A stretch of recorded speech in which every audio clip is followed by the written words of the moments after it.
Ang pamumuhay ng mga taga San Andres Dos ay simple lamang. Gayunpaman, sila ay nananatiling masaya at buo ang kanilang pamilya.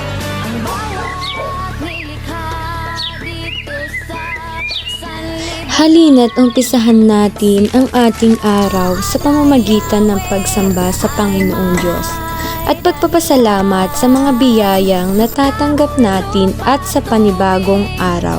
Pag-ibig ay may kahulugan, ang mga bagay-bagay ay may pinagmulan.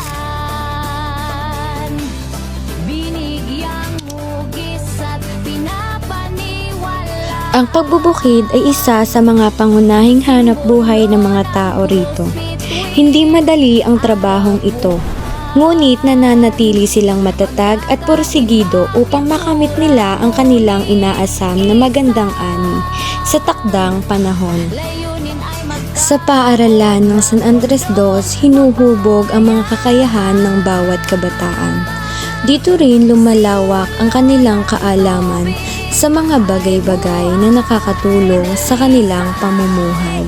Uri ng hangin, pag-ibig na lalakbay, binhi ng pangarap lupa.